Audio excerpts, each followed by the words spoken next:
শিক্ষা, শান্তি আর প্রগতির মশালবাহী দক্ষিণ এশিয়ার সর্ববৃহৎ প্রাচীনতম ছাত্র সংগঠন বাংলাদেশ ছাত্রলীগ। ইতিহাস, ঐতিহ্য, গৌরব আর সংগ্রামের ৭৬ বছর পার করে আমাদের এই প্রিয় সংগঠনটি ৭৭ বছরে পা দিয়েছে। ৭৭তম এই প্রতিষ্ঠা বার্ষিকীতে ছাত্রলীগ প্রিয় মাতৃভূমিকে সাহস দেয়, আমরা তো আছি, ভয় কি বন্ধু।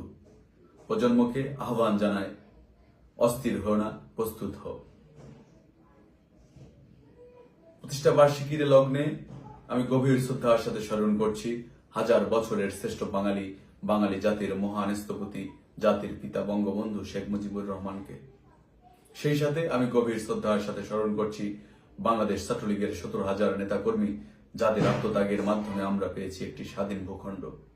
১৯৪৮ সালের ৪ঠা জানুয়ারি বাংলাদেশ ছাত্রলীগ প্রতিষ্ঠা লাভের পর ৫২ ভাষা আন্দোলন, ৬৬-র ৬ দফা, ৬৯-এর গণ অভ্যুত্থান, ৭০-এর জাতীয় নির্বাচন, ৭১-এর মহান মুক্তিযুদ্ধ সহ বাংলা এবং বাঙালির সকল স্বাধিকার আন্দোলনে বাংলাদেশ ছাত্রলীগ নিজের জীবন অকাতরে বিলিয়ে দিয়েছে। ছাত্রলীগের ইতিহাস বাংলাদেশের ইতিহাস। ৫ই আগস্ট পরিকল্পিতভাবে বাংলাদেশের সরকার ক্ষমতা দখল করে নিয়েছে এক অবৈধ দখলদার। এই দখলদার সরকার ক্ষমতা নেওয়ার পর থেকেই আমাদের প্রিয় সংগঠন সহ সংগঠনের নেতা কর্মীদের জীবনে নেমে আসে নানাবিধ নির্যাতন।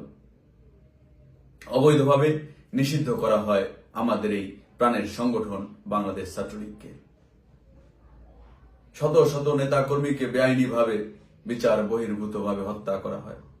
শত শত নেতা কর্মীর বাসভবনে অগ্নিসংযোগ, লুটপাট, ভাঙচুর সংগঠিত করে এবং আমাদের শত শত নেতা কর্মীকে মিথ্যা মামলার মাধ্যমে বেআইনিভাবে কারাগারের অন্ধকার প্রকোষ্ঠে আটকে রেখেছে। আমি এই ঘটনার তীব্র নিন্দা এবং প্রতিবাদ জানাচ্ছি। ৫ই আগস্টের পরে বাংলাদেশ ছাত্রলীগের যে সকল নেতাকর্মী নির্যাতনের শিকার হয়েছে, নিজের প্রাণ দিয়েছে জয় বাংলা, জয় বঙ্গবন্ধু স্লোগান লেখার জন্য, আমি তাদেরকে শ্রদ্ধা জানাচ্ছি এবং সে সকল পরিবারকে সমবেদনা জানাচ্ছি, সহমর্মিতা জানাচ্ছি।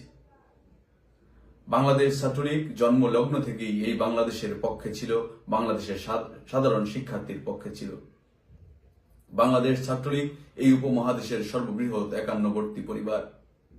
চলার পথে আমাদের ভুল ত্রুটি থাকতে পারে। আমি বিশ্বাস করি টেকনাফ থেকে তেতুলিয়া, রূপসা থেকে পাথুরিয়া, এই বাংলাদেশের গণতান্ত্রিক স্বাধীনতা, সার্বভৌমত্ব